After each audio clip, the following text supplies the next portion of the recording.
শেষ মুহূর্তের মহানাটকীয়তায় ক্রোয়েশিয়াকে হারিয়ে পর্তুগালের জয়োল্লাস, অস্ট্রিয়াকে উড়িয়ে বিশ্বকাপের শেষ 16তে স্পেন, ওয়েরজাবালের জোড়া গোল।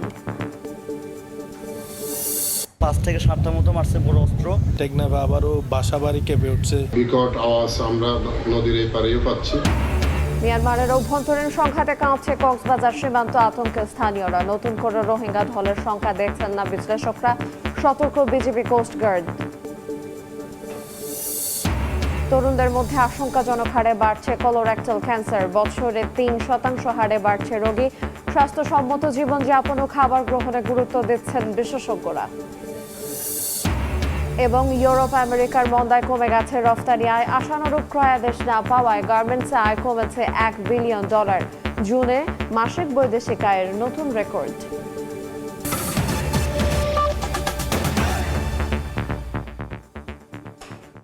দেখছিলেন শিরোনাম, সময় সংবাদের সঙ্গে আছে আইরিন আয়াত।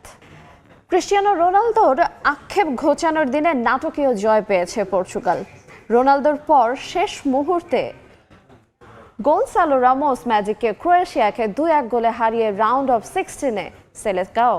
আর এই ম্যাচে বিশ্বকাপের নকআউট প্রথমবারের মতো গোলের স্বাদ পান CR7। কানাডা টরন্টো থেকে বিস্তারিত থাকছে রাশাদ লিমনের রিপোর্টে। একেবারে শেষ সময়ে দারুণ একটা গোল, উৎসবে মেতে উঠে ক্রোয়েশিয়া, কিন্তু মুহূর্তেই সেই উল্লাস বদলে যায় হতাশায়, কারণ বাতিল হয় গাভার্দিওয়ালের গোল। আর সেখানেই শেষ হয় মাদ্রিদ ও ক্রোয়েশিয়ার বিশ্বকাপ স্বপ্ন। বুক ভরা স্বস্তি আর উচ্ছ্বাসে শেষ 16 নিশ্চিত করে পর্তুগাল। তবে সেলেকাওদের কাছে এই জয় রাউন্ড অফ 16-এ ওঠার চেয়েও অনেক বেশি গুরুত্বের, কারণ এই ম্যাচে রোনালদো কাটালেন দীর্ঘদিনের খরা। ম্যাচের শুরু থেকেই আক্রমণে পর্তুগাল। ভিতিনিয়া, রোনালদো ও পেদ্রো নেতো একের পর এক সুযোগ তৈরি করলেও গোলের দেখা মেলেনি। পাল্টা আক্রমণ করে ক্রোয়েশিয়াও, তবে 45 মিনিট শেষ হয় গোলশূন্য সমতা থেকেই। বিরতির পরেই বদলে যায় ম্যাচের গল্প। 53 মিনিটে নিখুঁত ফিনিশিংয়ে ক্রোয়েশিয়াকে এগিয়ে দেন ইভান পেরিসিচ। চাপে পড়ে যায় রবার্তো মার্তিনেজের দল। পিছিয়ে পড়ার পর ঘুরে দাঁড়ানোর লড়াই শুরু করে পর্তুগাল। প্রথমে রোনালদোর একটি গোল কিন্তু বাতিল হয় অফসাইডে। পরের মিনিটে কর্নার, ডি বক্সে ফাউল করে বসে ক্রোয়েশিয়া। পেনাল্টি পায় পর্তুগাল। 68 মিনিটে স্পট কিকে বল পাঠিয়ে ডাগ আউটে স্বস্তি ফেরান ক্রিস্টিয়ানো রোনালদো। আর এই গোলে বিশ্বকাপের নকআউট পর্বে ক্যারিয়ারের প্রথম গোলের স্বাদ পান 41 বছর বয়সী এই মহাতারকা। একই সঙ্গে টানা 6টি বিশ্বকাপে গোল করার অনন্য কীর্তিও আরও সমৃদ্ধ করেন তিনি। সমতার পর দুই দলই জয়ের জন্য মরিয়া হয়ে ওঠে। একের পর এক পরিবর্তন আনেন দুই দলের কোচ। শেষ পর্যন্ত সেই বাজি জেতেন রবার্তো মার্তিনেজ। যোগ করা সময়ের ৪৪ মিনিটে রাফায়েল লিয়ানোয়ের দারুণ ক্রসে দুর্দান্ত হেডে গোল করেন বদলি স্ট্রাইকার গনসালো রামোস। কিন্তু নাটক তখনও শেষ হয়নি। যোগ করা সময়ের 10 মিনিট পেরিয়ে 16 মিনিটে গাভার্দিওয়ালের হেডে সমতা ফেরায় ক্রোয়েশিয়া। মাদ্রিদরা উল্লাসে মেতে ওঠে, তবে ভিআরে দীর্ঘ পর্যবেক্ষণ আসে অফসাইডের সিদ্ধান্ত। বাতিল হয়ে যায় গোল। শেষ সুযোগও কাজে লাগাতে পারেনি ক্রোয়েশিয়া।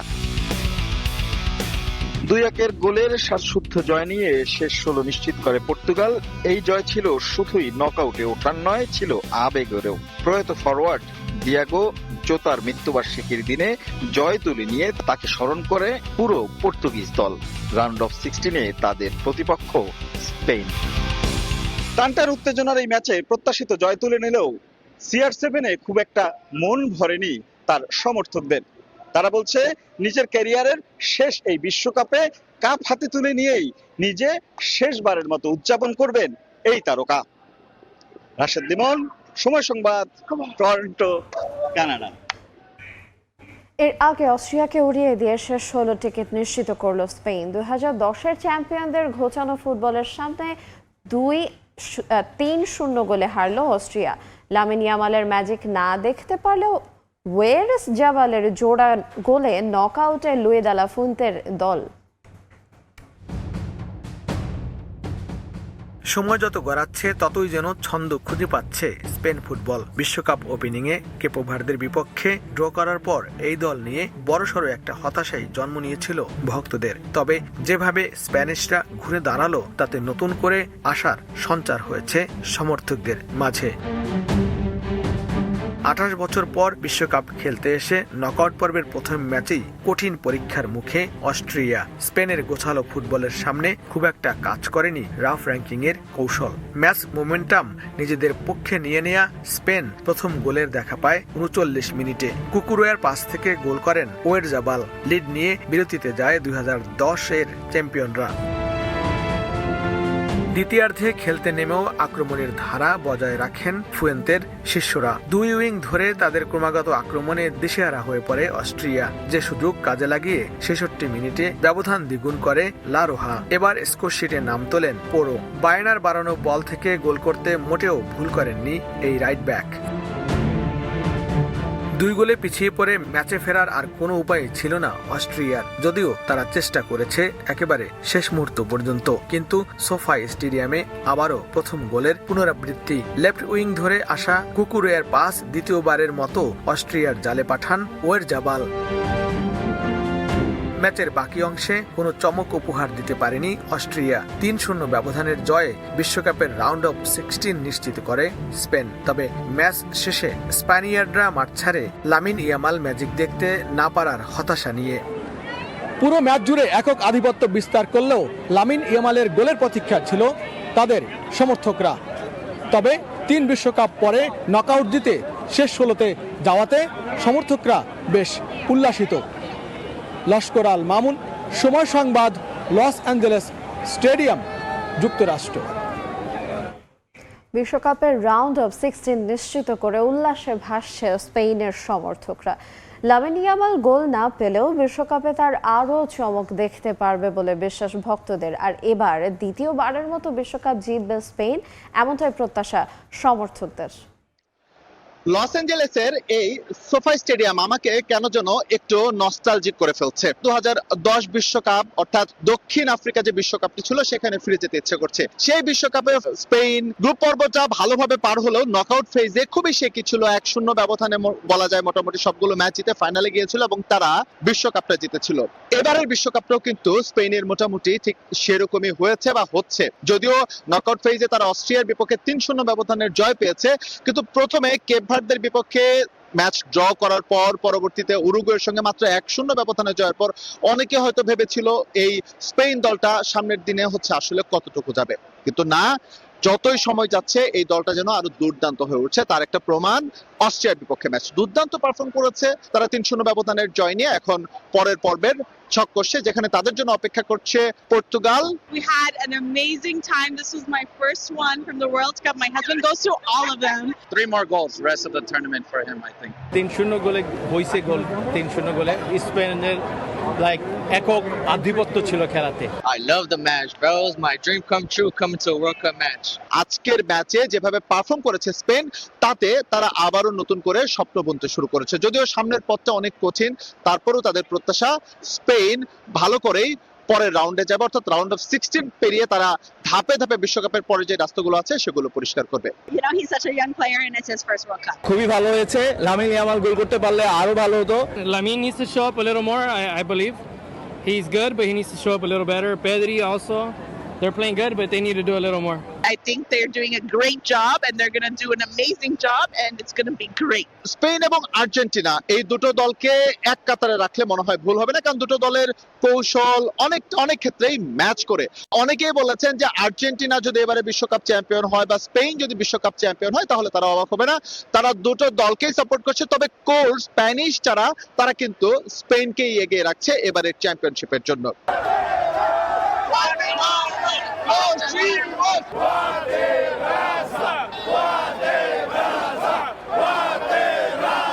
বিশ্বকাপের এখনো বেশ খানিকটা পথ, সবে মাত্র শুরু হয়েছে নকআউট পর্বের খেলা। সামনে কঠিন সব সমীকরণের মধ্য দিয়ে যেতে হবে স্প্যানিশদের। ভক্তদের প্রত্যাশা লামিন ইয়ামাল, নিকো উইলিয়ামস বা তাদের যে আরো তারকা ফুটবলাররা রয়েছে তারা আজকে গোল না পেলেও পরের যে ম্যাচগুলো রয়েছে সেই ম্যাচে গোল তুলে নিয়ে স্পেনকে বিশ্বকাপের ফাইনালের পথ সুগম করে তুলবে এবং আবারও 2010-এর পর দ্বিতীয় শিরোপা উপহার দেবে। লস অ্যাঞ্জেলেসের সোফাই স্টেডিয়াম থেকে এসএম ইকবাল, সময় সংবাদ, যুক্তরাষ্ট্র।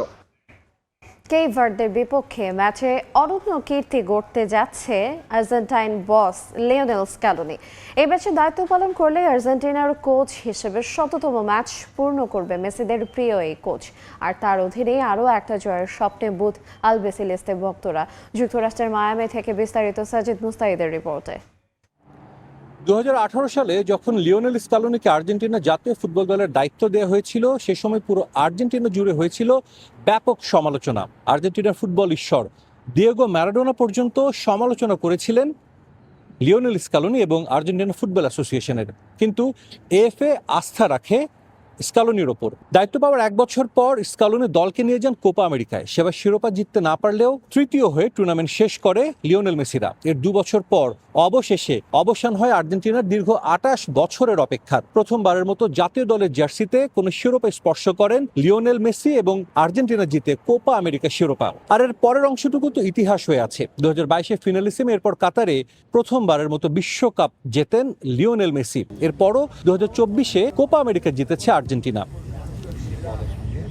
এত সাফল্যের পর এখন শুধু আর্জেন্টিনায় না, পুরো বিশ্বের অন্যতম সেরা কোচদের একজন ধরা হয় এই লিওনেল স্ক্যালোনিকে। সেই লিওনেল স্ক্যালোনি কেপ ভার্দের বিপক্ষে ম্যাচ দিয়ে আর্জেন্টিনার হয়ে 100তম ম্যাচে ডাগ আউটে দাঁড়াবেন। অনেক বড় একটা মাইলফলক। তবে তারপরও অনুশীলনে লিওনেল স্ক্যালোনিকে দেখা যায় তার স্বভাবসুলভ, ধীরস্থির ও শান্ত মেজাজে। বিগ ম্যাচের আগেও একেবারেই আবেগে গা ভাসাচ্ছেন না এই coach. Scaloni is the best. In the beginning, I don't think he want to be so successful like he been, but not from 1 to 10. He just brings results. He brings wins. He's brought this team to a brand new place. He's probably the best coach in the world right now. I think Scaloni is the best national team of Argentina. Lionel স্ক্যালোনির আর্জেন্টিনার coach হিসেবে এত সফলতার পেছনে রহস্যটা কি? অনেকে অনেক কারণই বলে থাকেন। তার কৌশলের কথা, ম্যাচের পরিস্থিতি বুঝে যে কোনো মুহূর্তে তিনি দলের কৌশল পাল্টে ফেলেন। তবে তার চেয়েও বড় একটা গুণ রয়েছে তার, তিনি খেলোয়াড় চিনতে পারেন এবং একই সঙ্গে ড্রেসিং রুমের পরিবেশ। লিওনেল স্ক্যালোনি আসার পর আর্জেন্টিনা দল নিয়ে কোনো বিতর্ক শোনা যায়নি এবং এমন কিছু খেলোয়াড়কে তিনি দলে এনেছেন যারা আসলে আগে আর্জেন্টিনা দলে কখনোই সুযোগ পাননি। তাদেরই একজন এমিলিয়ানো মার্টিনেজ, যাকে আর্জেন্টিনার ইতিহাসের সেরা গোলকিপার মনে করেন অনেকেই। একই সঙ্গে বলতে হয় রদ্রিগো ডি পলের কথা, যে রদ্রিগো ডি পল আগে খুব একটা সুযোগ পেতেন না। স্ক্যালোনির দায়িত্ব নেওয়ার পর স্ক্যালোনির অধীনে যারা সবচেয়ে বেশি ম্যাচ খেলেছেন তাদের একজন এই রদ্রিগো ডি পল। এবারে বিশ্বকাপেও আর্জেন্টিনা এসেছে ট্রফি জয়ের স্বপ্ন নিয়ে এবং পুরো দলকে এক সুতোয় বেঁধে রেখেছেন এই লিওনেল স্ক্যালোনি। এবং এভাবেই যদি খেলতে থাকে আর্জেন্টিনা, তবে যে চতুর্থ বিশ্বকাপ জয়ের স্বপ্ন তা হয়তো বাস্তবে ধরা দিবে। মায়ামি থেকে সাজিদ মুস্তাহিদ, সময় সংবাদ, যুক্তরাষ্ট্র। মিয়ানমারের রাখাইনে আরাকান আর্মির অবস্থান লক্ষ্য করে বিমান হামলা চালাচ্ছে জান্তা বাহিনী। যুদ্ধ বিমান থেকে ওপারে বোমা ও গোলাবর্ষণের শব্দে কেঁপে উঠছে টেকনাফ ও উখিয়ার সীমান্ত এলাকাগুলো। এমন পরিস্থিতিতে অনুপ্রবেশের আশঙ্কায় নাফ নদী ও সীমান্তে টহল জোরদার করেছে বিজিবি এবং কোস্টগার্ড। তবে বিশেষজ্ঞদের মতে পরিস্থিতি উদ্বেগজনক হলেও অতীতের মতো বড় পরিসরে রোহিঙ্গা ঢলের আশঙ্কা আপাতত কম। বিস্তারিত জানাচ্ছেন সুজাউদ্দিন রুবেল। গত 1.5 বছর ধরে বাংলাদেশের সীমান্ত ঘেঁষা মিয়ানমারের রাখাইনের মংডু ও ভুতিডং শহর আরাকান আর্মির নিয়ন্ত্রণে। মংডু ও আশপাশের এলাকার নিয়ন্ত্রণ নিতে বিমান হামলা শুরু করেছে জান্তা বাহিনী। হামলা মিয়ানমারের ভেতরে হলেও বিস্ফোরণের তীব্রতায় নাফ নদীর এপারের ঘরবাড়িও কেঁপে উঠছে, যা আতঙ্ক ছড়াচ্ছে সীমান্তের বাসিন্দাদের মধ্যে। প্রথমে 5 থেকে 7টা মতো মারছে বড় অস্ত্র, তারপর দেখা গেছে কি সরা বন্দুক মারছে, ওইখান থেকে যে লাইটের ফোকাস দেখা গেছে। 7-8টা মোটর শেলের শব্দ শুনতে পাই। টেকনাফে আবারও বাসা বাড়ি কেঁপে উঠছে। বিকট আওয়াজ আমরা নদীর এই পারেও পাচ্ছি। ওপারে বিস্ফোরণ, গোলাবর্ষণে সীমান্তের বাসিন্দাদের মধ্যে উদ্বেগ তৈরি হলেও এপারের পরিস্থিতি স্বাভাবিক। তবে যে কোনো পরিস্থিতি মোকাবেলায় বিজিবি ও কোস্টগার্ড সর্বোচ্চ সতর্ক অবস্থানে।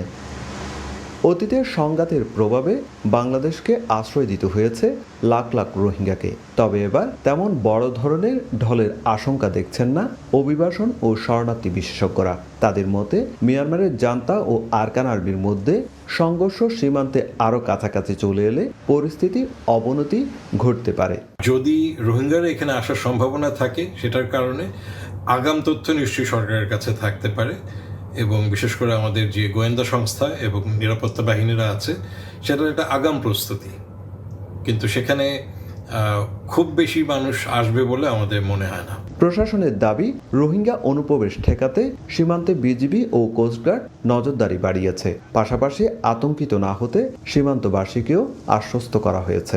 সীমান্তরক্ষী বাহিনী, বিজিবি এবং আমাদের যে কোস্টে থাকে কোস্টগার্ড, ওরা সতর্ক অবস্থানে ছিল কোনো রকম যেন রোহিঙ্গা অনুপ্রবেশ না ঘটে। বর্তমান পরিস্থিতি বিবেচনায় বর্ডার গার্ড বাংলাদেশ সীমান্তে সর্বদা সতর্ক অবস্থানে আছে। মিয়ানমারের অভ্যন্তরীণ সংঘাতে শুধু কক্সবাজারের টেকনাফ ও উখিয়া নয়, বান্দরবনের নাইক্ষ্যংছড়ি সীমান্তেও নজরদারি জোরদার করেছে বিজিবি। সুজাউদ্দিন রুবেল, সময় সংবাদ, কক্সবাজার। তরুণদের মধ্যে আশঙ্কাজনক হয়ে উঠছে কোলোরেক্টাল ক্যান্সার। দেশের চিকিৎসা খরচ সর্বনিম্ন 8 থেকে 10 লাখ টাকা। গবেষণা বলছে বছরে 3% হারে বাড়ছে এই নিভৃত রোগটি, যা জনস্বাস্থ্যের জন্য নতুন সতর্ক বার্তা দিচ্ছে বলে মনে করছেন বিশেষজ্ঞরা। সুস্থ থাকতে স্বাস্থ্যসম্মত জীবনযাপন ও খাবারে গ্রহণের ক্ষেত্রে গুরুত্ব দিচ্ছেন খাত সংশ্লিষ্টরা। এছাড়া ক্যান্সার নিয়ন্ত্রণে সচেতনতার বিকল্প নেই বলে মনে করেন তারা।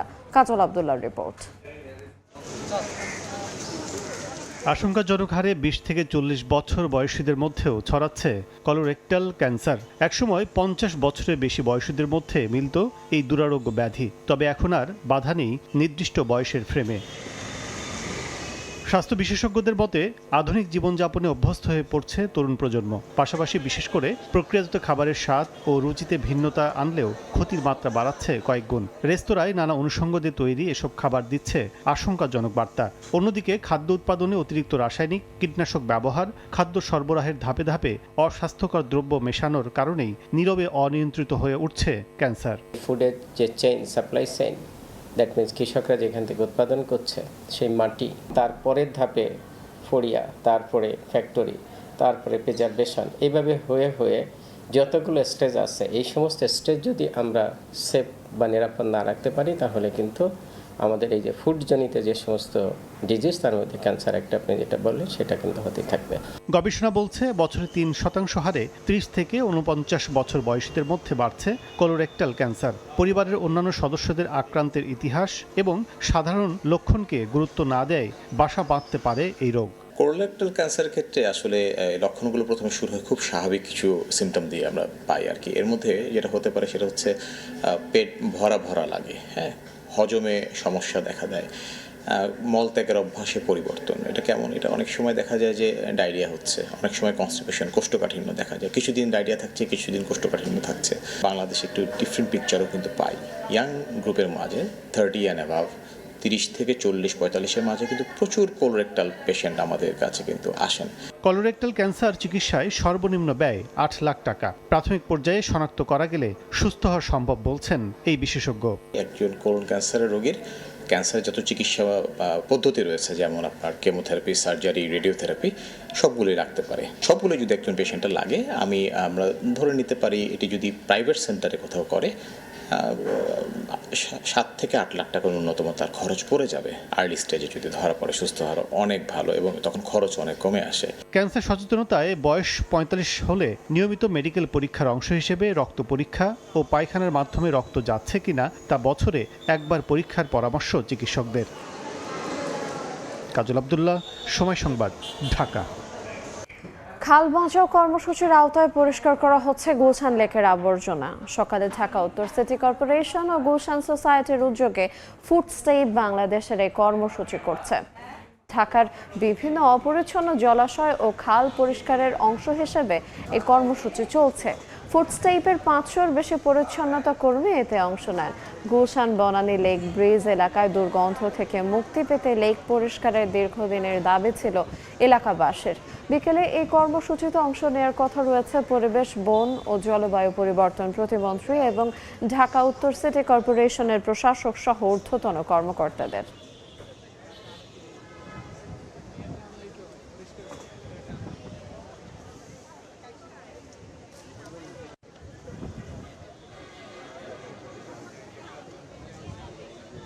আইনি জটিলতায় দীর্ঘদিন ধরে বন্ধ শরীয়তপুরের নড়িয়া উপজেলা স্বাস্থ্য কমপ্লেক্স আধুনিক সুবিধা সম্পন্ন 50 শয্যার হাসপাতাল চালুর আগেই দফায় দফায় চুরির ঘটনায় প্রায় অর্ধ কোটি টাকার ক্ষয়ক্ষতি হয়েছে।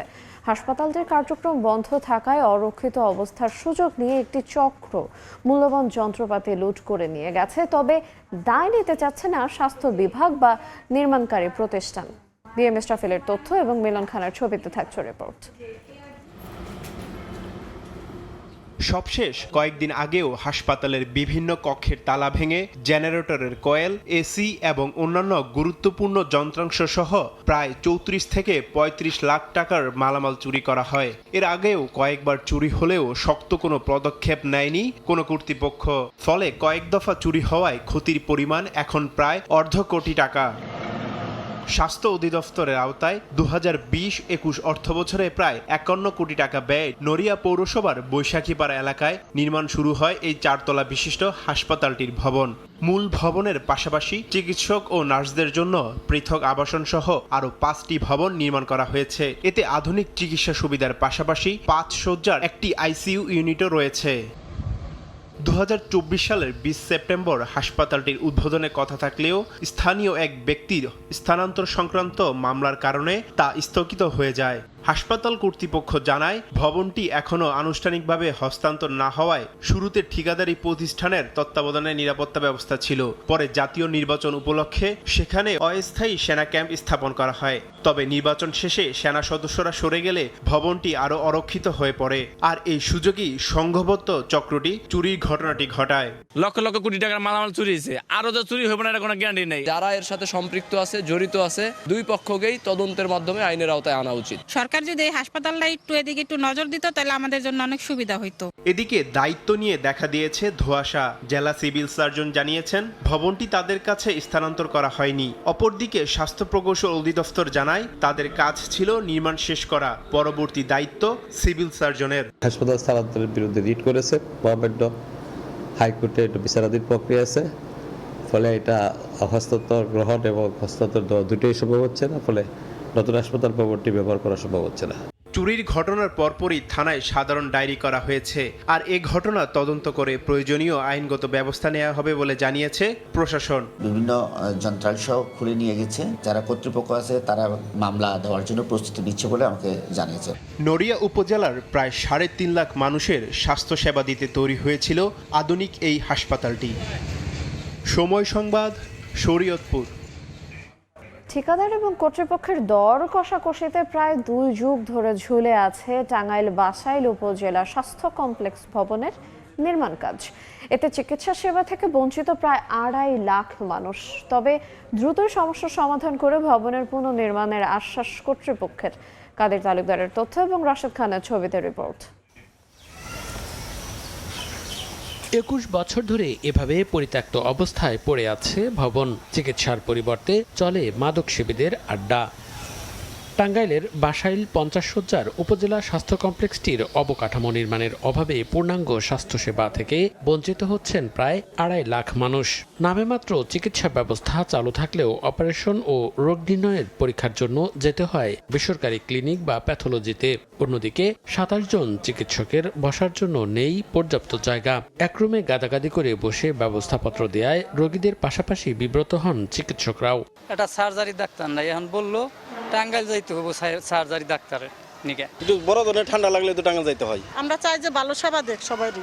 অপর্যাপ্ত অবকাঠামোর বিষয়টি জানিয়ে প্রতি 3 মাস পর পর ঊর্ধ্বতন কর্তৃপক্ষকে চিঠি দেওয়া হলেও সমস্যা সমাধানে যথাযথভাবে স্বাস্থ্যসেবা প্রদান করা সম্ভব হচ্ছে না বলে জানান উপজেলা স্বাস্থ্য ও পরিবার পরিকল্পনা কর্মকর্তা।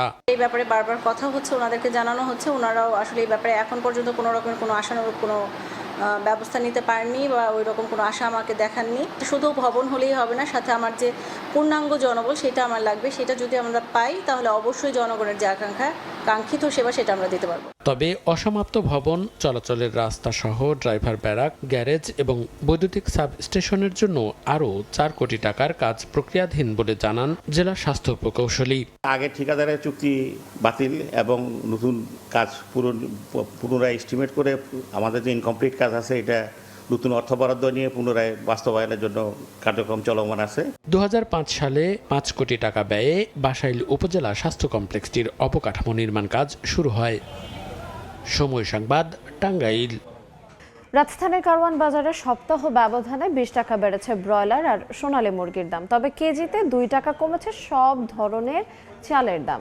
সবজির দামে নেই তেমন কোনো ওঠানামা। আর এই বিষয়ে বিস্তারিত জানাতে এই মুহূর্তে রাজধানীর কারওয়ান বাজারে আছেন সহকর্মী অন্তরা সেন। সরাসরি যাব তার কাছে। অন্তরা, জমজমাট রাজধানীর কারওয়ান বাজার মাসের প্রথম শুক্রবারে হাতে বাজারের ফর্দ নিয়ে মাসিক আর সাপ্তাহিক বাজার করতে কিন্তু এসেছেন ক্রেতারা। আমি এই মুহূর্তে আছি মুদি দোকানের সামনে। এখানে ক্রেতা বিক্রেতাদের ভিড় বেশ কিছুটা বেশি। সকাল থেকে বাজার ঘুরে তাদের সাথে কথা বলে যেটা জানতে পেরেছি যে কোনো পণ্যের দাম বাড়েনি, উচ্চ মূল্যেই বলতে গেলে স্থিতিশীল রয়েছে বাজার। গেল কয়েক সপ্তাহ ধরে একই দামে বিক্রি হচ্ছে ডাল, চিনি, মশলা, তেল। তবে কিছুটা কমেছে জিরার দর। যে জিরা গেল সপ্তাহে বিক্রি হয়েছে 600 টাকা কেজিতে, সেই জিরা কিন্তু এখন বিক্রি হচ্ছে 550 টাকায়। এছাড়া মসুর ডাল, চিকন যে মসুর ডাল সেটি বিক্রি হচ্ছে 150 টাকায়। মোটা মসুর ডালের কেজি 120 টাকা। মুগ ডাল চিকনটা বিক্রি হচ্ছে 150 টাকায়। আর একইভাবে কিন্তু মোটা যে ধরনের মুগ ডালটা আছে সেটা কিন্তু এখন বিক্রি হচ্ছে 120 টাকায়। লবঙ্গ বিক্রি হচ্ছে 1500 টাকা কেজি। এলাচ বিক্রি হচ্ছে 4200 থেকে 4500 টাকায়। দারচিনি বিক্রি হচ্ছে 500 টাকায়। ছোলার ডাল বিক্রি হচ্ছে 95 টাকা কেজিতে। চিনির দাম কিন্তু 105 থেকে 110 টাকা। আর লবণ বিক্রি হচ্ছে 40 টাকা কেজিতে। বলতে গেলে কোনো কিছুরই দাম কিন্তু সপ্তাহ ব্যবধানে তেমন ওঠানামা করেনি, কিন্তু ক্রেতাদের অভিযোগ যে দাম বাড়ানো হয়েছিল এর আগে সেই দাম কিন্তু এরপরে আর কমানো হয়নি। এই দিক থেকে দেখতে গেলে কিন্তু মুরগির দাম কিন্তু ঊর্ধ্বমুখী। সপ্তাহ ব্যবধানে কিন্তু 20 টাকা বেড়েছে ব্রয়লারের দাম। গেল সপ্তাহে যে ব্রয়লার বিক্রি হয়েছে 160 থেকে 70 টাকায়, সেই ব্রয়লার কিন্তু আজ বিক্রি হচ্ছে 180 থেকে 190 টাকায়। সোনালির দামও কিন্তু 20 টাকা বেড়ে বর্তমানে বিক্রি হচ্ছে 340 টাকায়। গেল সপ্তাহে কিন্তু এই সোনালি বিক্রি হয়েছিল 320 টাকায়। চালের দাম কিন্তু কমতির দিকে। বলতে গেলে সপ্তাহ ব্যবধানে 2 টাকা কিন্তু কেজিতে কমেছে সব ধরনের চালের দাম। যেমন মিনিকেট, বিভিন্ন ধরনের মিনিকেট চাল কিন্তু বর্তমানে বিক্রি হচ্ছে পাইকারিতে 68 থেকে 70 টাকায়। আগে যেটি ছিল 70 থেকে 72 টাকা। আর আটাশ চাল কিন্তু বিক্রি হচ্ছে 48 থেকে 50 টাকায়, যেটি গেল সপ্তাহে বিক্রি হয়েছে 50 থেকে 52 টাকা কেজিতে। এই ছিল আমার কাছে বাজার পরিস্থিতির সর্বশেষ খবরাখবর। আমরা সরাসরি যুক্ত ছিলাম রাজধানীর কারওয়ান বাজার থেকে। বাংলাদেশে আমদানি রপ্তানি বাণিজ্যের ভলিউম রেকর্ড পরিমাণ বাড়লেও ইউরোপ আমেরিকা মন্দা পরিস্থিতিতে রপ্তানি আয় কিছুটা কমে $48 বিলিয়ন এসে দাঁড়িয়েছে। ট্রাম্পের ট্যারিফ জটিলতার পাশাপাশি মধ্যপ্রাচ্যের যুদ্ধের কবলে পড়ে আশানুরূপ অর্ডার না আসায় শুধু তৈরি পোশাক খাতে অন্তত $1 বিলিয়ন কমেছে। অবশ্য জুন মাসে গার্মেন্টসে $3.38 বিলিয়ন সহ সর্বমোট $4.2 বিলিয়ন আয়ের মাধ্যমে মাসিক আয়ে আগের সব রেকর্ড ছাড়িয়ে গেছে। শাখা ত্রিপুর ক্যামেরায় বিস্তারিত জানাচ্ছেন কমল দে। লক্ষ্যমাত্রার চেয়ে অন্তত $7 বিলিয়ন পিছিয়ে থেকে 2025-26 অর্থ বছর শেষ করা বাংলাদেশের রপ্তানি আয় হয়েছে $48 বিলিয়ন। অবশ্য বিগত 2024-25 অর্থ বছরে এই আয় ছিল $48.28 বিলিয়ন। ফেব্রুয়ারি মাসে মধ্যপ্রাচ্যে ইরানের সঙ্গে ইসরায়েল ও মার্কিন যুক্তরাষ্ট্রের চলমান যুদ্ধের কারণে বিশ্বজুড়ে যে মন্দা পরিস্থিতি সৃষ্টি হয়েছে, বাংলাদেশও কোনোভাবে তার থেকে বাদ যাচ্ছে না। ইউরোপ আমেরিকার স্টোরগুলো বাংলাদেশ থেকে তৈরি পোশাক কেনা কিছুটা কমিয়ে দেওয়ায় সৃষ্টি হচ্ছে সংকটের। বিশ্ব পরিস্থিতির কারণে অর্থনৈতিকভাবে যে একটা মন্দাভাব চলছে, সেই মন্দাভাবের প্রভাবে আমাদের রপ্তানি কমেছে এবং আমাদের গার্মেন্টসের রপ্তানি কমেছে। সার্বিকভাবে রপ্তানি যেটা ছিল বাংলাদেশে সেটা কমে গেছে। রপ্তানি উন্নয়ন ব্যুরোর তথ্য অনুযায়ী চামড়া ও চামড়াজাত পণ্য থেকে 7% প্রবৃদ্ধিতে 1.23 বিলিয়ন, পাট ও পাটজাত পণ্য থেকে 7.75 প্রবৃদ্ধিতে 883 মিলিয়ন মার্কিন ডলার আয় করেছে। একই সঙ্গে রপ্তানি আয় বেড়েছে হোম টেক্সটাইল, ইঞ্জিনিয়ারিং প্রোডাক্ট ও কৃষিজাত পণ্যে। তবে রপ্তানি আয়ে বড় ধরনের চিন্তার কারণ হয়ে দাঁড়িয়েছে তৈরি পোশাক খাত। 2024-25 অর্থ বছরে তৈরি পোশাক খাত থেকে 39.34 বিলিয়ন মার্কিন ডলার রপ্তানি আয় হলো এবার 1.64% কমে 38.70 মার্কিন ডলারে এসে দাঁড়িয়েছে। এটাকে আমরা ওভারকাম করার জন্য খুব চেষ্টা চালিয়ে যাচ্ছি। প্রত্যেকটা স্টেক হোল্ডারের সাথে আমরা বসছি, মিটিং করতেছি, কীভাবে করে আমরা গ্রোথটা ধরে রাখবো এটা নিয়ে কাজ করতেছি। 24.67 প্রবৃদ্ধি নিয়ে 3.96 বিলিয়ন মার্কিন ডলার রপ্তানি আয়ের মাধ্যমে 2025-26 অর্থ বছর শুরু করেছিল বাংলাদেশের তৈরি পোশাক খাত। কিন্তু আগস্ট মাসে এসে মার্কিন যুক্তরাষ্ট্রের ট্রাম্প প্রশাসন ট্যারিফ বাড়িয়ে দিলে বিপর্যয়ের কবলে পড়ে গার্মেন্টস শিল্প। বিদেশি বায়ার প্রতিষ্ঠানগুলো ক্ষতি এড়াতে অর্ডার কমিয়ে দেওয়ায় এ খাত থেকে রপ্তানি আয়ও কমতে থাকে। এক্ষেত্রে আশা জাগিয়েছে জুন মাসে রপ্তানি আয়। আগের অর্থ বছরে এই সময়ে 3.33 বিলিয়ন মার্কিন ডলার রপ্তানি আয় হলো, এবার তা বেড়ে 4.20 বিলিয়ন মার্কিন ডলারে এসে দাঁড়িয়েছে। মানুষ তার ইনকামের সাথে সামঞ্জস্য করতে পারছে না, যার জন্য সেলসের পার্সেন্টেজ ডাউন হয়েছে। শুধুমাত্র ইউরোপ না, আমেরিকা না, সমস্ত পৃথিবীর সমস্ত জায়গায় কিন্তু আপনার ক্রাইসিস চলছে। এদিকে রপ্তানি আয় কিছুটা কমলো, আমদানি রপ্তানি বাণিজ্যের ভলিউম বাড়িয়েছে বাংলাদেশ। বিদেশি 2025-26 অর্থ বছরে 7.13% প্রবৃদ্ধিতে 35,31,000 কন্টেনার, 5.62% প্রবৃদ্ধিতে 13 কোটি মেট্রিক টন কার্গো পণ্য এবং 6.35% প্রবৃদ্ধিতে 4,336টি জাহাজ হ্যান্ডেলিং করেছে বলে দাবি চট্টগ্রাম বন্দর কর্তৃপক্ষের। কিন্তু পর্যায়ক্রমে গ্যাস বিদ্যুতের দাম বেড়ে যাওয়ার পাশাপাশি বন্দর ও কাস্টমসের অতিরিক্ত শুল্ক হার ভোগান্তিতে ফেলেছে গার্মেন্টস ব্যবসায়ীদের। যুদ্ধের প্রভাবের কারণে আমাদের দেশে যে বিদ্যুৎ এবং গ্যাসের যে মূল্য বৃদ্ধিটা হয়েছে, ভ্যাট ট্যাক্স এবং পোর্টের যে চার্জটা বৃদ্ধি হয়েছে, সব কিছু যদি আমরা একসাথে কস্টিংয়ের মধ্যে আনি, কিন্তু আমরা কিন্তু আমাদের কম্পিটিটর কান্ট্রির সাথে কিন্তু আমরা কোনোভাবে তাল মিলিয়ে অর্ডারগুলো নিতে পারছি না। নানা জটিলতা ও সমীকরণ সত্য বিদায়ী অর্থ বছরে 4.09% প্রবৃদ্ধিতে 9 বিলিয়ন ডলারের পণ্য রপ্তানি হয়েছে মার্কিন যুক্তরাষ্ট্রের বাজারে, যা একক দেশ হিসেবে সর্বোচ্চ রপ্তানি আয়। কমল দে, সময় সংবাদ, চট্টগ্রাম। হরমুজ প্রণালীতে মার্কিন যে কোনো হস্তক্ষেপের বিরুদ্ধে কড়া হুঁশিয়ারি দিয়েছে তেহরান। একই সময়ে সর্বোচ্চ ধর্মীয় নেতা আয়াতুল্লাহ আলী খামেনির রাষ্ট্রীয় জানাজা ঘিরে দেশ জুড়ে জোরদার করা হয়েছে নিরাপত্তা। অন্যদিকে আন্তর্জাতিক নৌপথ বন্ধের যে কোনো উদ্যোগকে অগ্রহণযোগ্য বলে সতর্ক করেছে যুক্তরাষ্ট্র।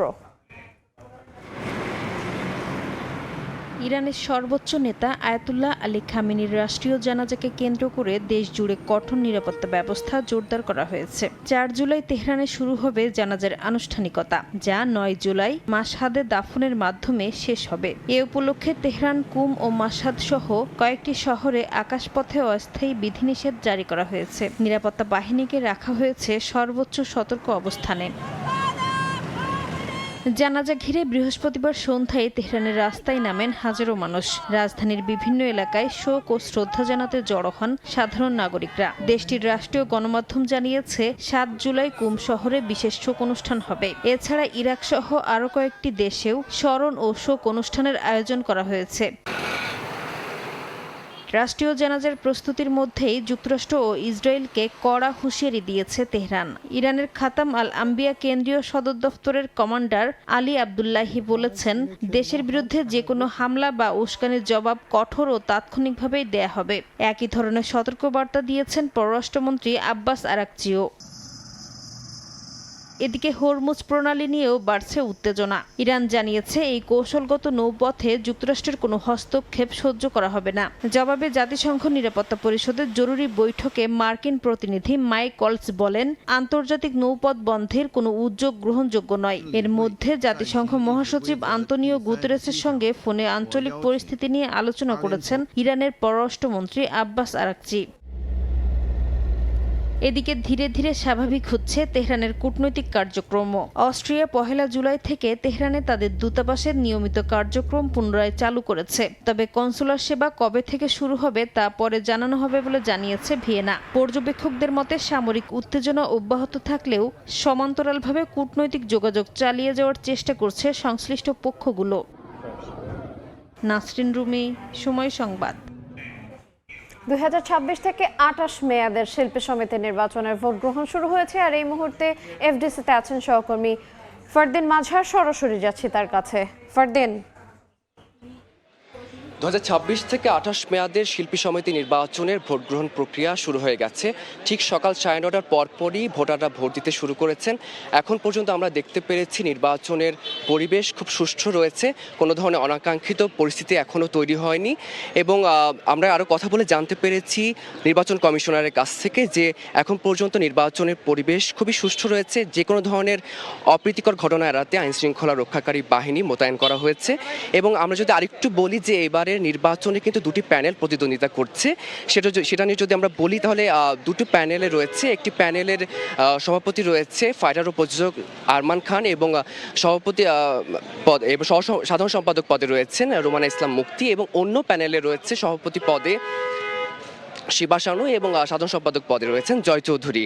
তো আজকের এই ভোট গ্রহণ কিন্তু সন্ধ্যা 6টা পর্যন্ত চলবে এবং তারপরে ভোট গণনা শেষে আজকের এই এতদিনের যে উদযাপন সে তারপরে জানা যাবে যে কে আসলে কোন প্যানেল আসলে জয়ী হয়েছে। এবং আমরা আরও জানতে পেরেছি যে এবারের দুটি প্যানেলে যারা প্রার্থী রয়েছেন তারা সকাল থেকে এই ভোট কেন্দ্র পরিদর্শন করেছেন। তাদের কাছ থেকে জানতে পেরেছি তারা অন্য বারের তুলনায় এবারের ভোটের পরিবেশ নিয়ে বেশ সন্তুষ্টি প্রকাশ করেছে। এবং যারা ভোটার রয়েছেন তারাও বলছে যে কোনো ধরনের অস্থিতিশীল অবস্থা তাদের নজরে আসেনি। এবং এবারের মোট যদি বলি তাহলে ভোটার রয়েছে প্রায় 473 জন এবং এই ভোট গ্রহণ চলবে সন্ধ্যা 6টা পর্যন্ত এবং তারপরেই ভোট গণনা শেষে জানা যাবে যে কোন প্যানেল আসলে জয়ী হয়েছে। আমরা যদি আরেকটু জানাই যে এবারের যে এই নির্বাচন সেই নির্বাচনের এই ভোট গ্রহণে শুরু হওয়ার আগ পর্যন্ত বিগত কিছুদিন ধরে দুটি প্যানেল থেকে যত ধরনের নির্বাচনী আয়োজন সেটি সম্পন্ন করা হয়েছে এবং আজকেই সে ভোট গ্রহণ প্রক্রিয়া চলবে সন্ধ্যা 6টা পর্যন্ত। আমরা তারপর জানতে পারবো যে কারা আসলে শেষমেশ জয়ী হচ্ছে। তো এই ছিল আমার কাছে এফডিসি থেকে নির্বাচনী প্রক্রিয়া সর্বশেষ খবরাখবর। আমরা সরাসরি যুক্ত ছিলাম এফডিসি থেকে। আবারও বিশ্বকাপ প্রসঙ্গ। কেপ ভার্দের বিপক্ষে ম্যাচে একাদশে বড় পরিবর্তন আনছেন Argentina coach Lionel Scaloni. Starting 11-এ ফিরছেন লিওনেল মেসি। চোট কাটিয়ে মাঠে ফিরতে প্রস্তুত ক্রিস্টিয়ানো রোমেরো। জর্ডানের বিপক্ষে ম্যাচে বিশ্রামে থাকা ফুটবলারদের নিয়েই একাদশ সাজাবেন স্কালোনি। যুক্তরাষ্ট্রের মায়ামি থেকে সাজিদ মুস্তাহিদের রিপোর্ট। মায়ামিতে এসে পৌঁছেছে আর্জেন্টিনা ফুটবল দল। স্থানীয় সময় বুধবার রাত 9:30টার দিকে ফোর্ট লডারডেলের টিম হোটেলে পা রাখে লিওনেল মেসিরা। এর আগে কানসাসে একটা অনুশীলন সেশন করে লিওনেল মেসি এবং পুরো দল। সেখানে আর্জেন্টাইন কোচ লিওনেল স্কালোনি একটা একাদশ নামিয়ে তিনি অনুশীলন করেন এবং সেই একাদশটাই হয়তোবা কেপ ভার্দের বিপক্ষে মাঠে নামাতে পারেন আর্জেন্টাইন কোচ। যদিও আমরা জানি কেপ ভার্দের বিপক্ষে মাঠে নামার আগে একটা অনুশীলন সেশন পাবে আর্জেন্টিনা এই মায়ামিতে, কারণ অন্য শহরগুলোতে যেখানে খেলেছে আর্জেন্টিনা সেখানকার সঙ্গে মায়ামির আবহাওয়া কিন্তু কিছুটা তারতম্য রয়েছে। মায়ামিতে এখন বেশ গরম এবং সবশেষ আর্জেন্টিনা যেখানে ছিল তাদের বেস ক্যাম্প কানসাসে কিন্তু এখানকার যে আবহাওয়া বা এখানকার যে তাপমাত্রা কিছুটা হলেও কম। মায়ামিতে ধাতস্থ হওয়ারও কিন্তু একটা বিষয় রয়েছে আর্জেন্টিনা ফুটবল দলের। মেসি এবং রদ্রিগো ডি পল আমরা জানি মায়ামিতে দীর্ঘদিন ধরে খেলছেন, তারা এখানকার আবহাওয়ার সঙ্গে অনেকটাই পরিচিত। তবে দলের অন্য সদস্যদের কথা বিবেচনা করেই কিন্তু একদিন আগে আর্জেন্টিনা দল এসেছে মায়ামিতে এবং এখানে তারা অনুশীলন করবে এবং অনুশীলনটা হবে কিন্তু লিওনেল মেসির চিরচেনা স্থানে ইন্টার মায়ামির যে পুরনো মাঠ রয়েছে চেজ স্টেডিয়াম তার পাশে রয়েছে ইন্টার মায়ামি ট্রেনিং সেন্টার এবং সেখানেই কিন্তু অনুশীলন করার কথা রয়েছে আর্জেন্টিনা দলের। এবার একটু একাদশে বলতে চাই, আর্জেন্টিনার দল সবশেষ যে ম্যাচটি খেলেছিল জর্ডানের বিপক্ষে, সেই ম্যাচে 9টা পরিবর্তন নিয়ে দল মাঠে নামান কোচ লিওনেল স্কালোনি। আগের ম্যাচের একাদশে শুধুমাত্র লতারো মার্টিনেজ এবং এমি মার্টিনেজ এই দুইজন প্লেয়ার তাদের জায়গা ধরে রেখেছিলেন, বাকি 9 জনকে পরিবর্তন করে বেঞ্চের শক্তিটা কিন্তু যাচাই করে নিয়েছেন কোচ স্কালোনি। তবে যতটুকু জানতে পেরেছি, লিওনেল স্কালোনি সাধারণত 2টি ফরমেশনে দল মাঠে নামান। তার পছন্দের সেই 2 ফরমেশন 4-3-3 এবং 4-4-2। আমরা কেপ ভার্দের বিপক্ষে আর্জেন্টিনা দলকে সেই 4-4-2 ফরমেশনে মাঠে দেখতে পারি। সবশেষ ম্যাচে ক্রিশ্চিয়ান রোমেরোর একটা ইনজুরি সংখ্যা ছিল, সবশেষ ম্যাচটা তিনি খেলেননি, মাঠে নামেননি। তবে স্বস্তির খবর, ক্রিশ্চিয়ান রোমেরো এখন পুরোপুরি ফিট, তিনি কেপ ভার্দের বিপক্ষে মাঠে নামবেন। এবং যে একাদশের কথা বলছিলাম, কারা থাকতে পারেন একাদশে, সেটা একটু জানাতে চাই। অস্ট্রিয়ার বিপক্ষে যেই দলটা মাঠে নামিয়েছিলেন স্কালোনি, সেই 4-4-2 ফরম্যাটে সেই একাদশটাই দেখা যেতে পারে কেপ ভার্দের বিপক্ষে ম্যাচেও। এবং তারা চাইবে না কোনো অঘটনের জন্ম হোক, এই ম্যাচে একটা সহজ জয় তুলে আর্জেন্টিনার প্রত্যাশা তারা পা রাখবে রাউন্ড অফ 16-এ। মায়ামি থেকে সাজিদ মুস্তাহিদ, সময় সংবাদ, যুক্তরাষ্ট্র। এ পর্যায়ে শীর্ষ সংবাদগুলো জানিয়ে দেবো আরেকবার। শেষ মুহূর্তের মহানাটকীয়তায় ক্রোয়েশিয়াকে হারিয়ে পর্তুগালের জয়োল্লাস, অস্ট্রিয়াকে উড়িয়ে বিশ্বকাপের শেষ 16তে স্পেন, ওয়ের জাভালের জোড়া গোল। 5 থেকে 7টা মতো মারছে বড় অস্ত্র।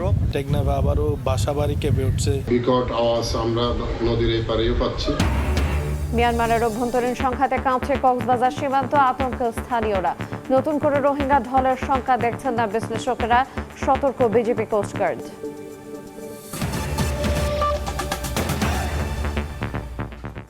এই ছিল সকাল 10টার সময় সংবাদে। দর্শক, বিশ্বকাপ ফুটবলের মহাযজ্ঞ সরাসরি সম্প্রচার করছে সময় টেলিভিশন। দেখতে চোখ রাখুন সময়ের পর্দায়। এরপর এই সময়ের বাণিজ্য নিয়ে সঙ্গে থাকবেন সহকর্মী কাজল আব্দুল্লাহ। ধন্যবাদ। এ সময় বাণিজ্য নিয়ে আসছি কিছুক্ষণ পরে, সঙ্গে থাকুন সময়ের।